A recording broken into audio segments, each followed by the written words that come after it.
Ibihe byiza kuri mwe mwese mudukurikiranye aho muri hose mu mpande z'isi zitandukanye, nta kindi rero kituzanye kuri screen zanyu, tubazaniye amakuru atugezeho nonaha. Ni kuri uyu wa gatanu rero tariki 21 z'ukwa mbere 2022 ahagana saa moya n'igice za mu gitondo, aho Meddy yatangaje ko afatanyije n'abafana be bari gukusanya inkunga ya miliyoni 6 yo gufata mu mugongo umuryango wa Keza Elizia uherutse kwitaba Imana. Ndagushishikariza rero wowe utarakora subscribe ntugende utayikoze kugira ngo ukomeze kubana natwe mu biganiro dukora bya buri munsi, ntagire ikiganiro kimwe kigucika.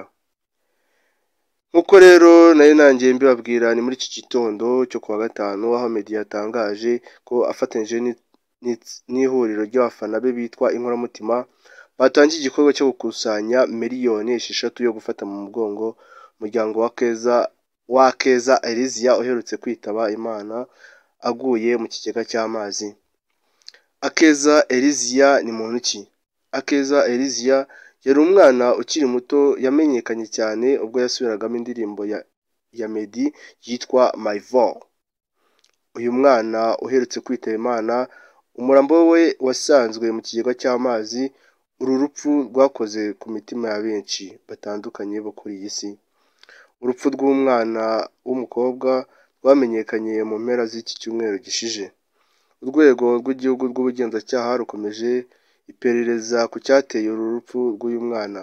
Bikekwa ko yaguye mu kigega kibikwamo amazi ku itariki 14 z'ukwa mbere 2022.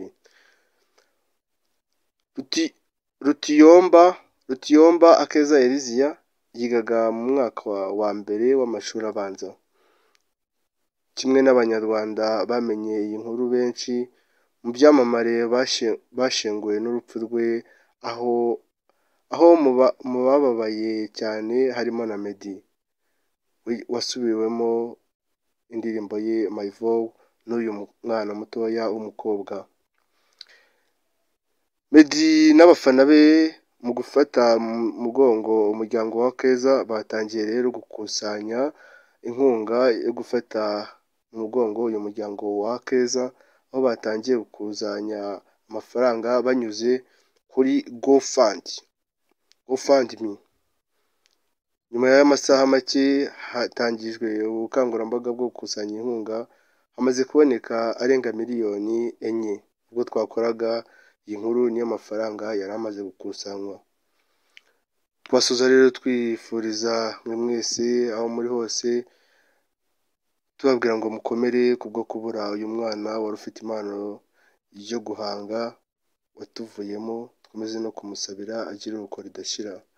Ciao rero, dusuye kuri screen zanyu tubagezaho izindi nkuru, imyidagaduro, amakuru agezweho n'ibindi biganiro bitandukanye kuri channel yanyu mukunda muri benshi cyane, Umwete TV. Ciao.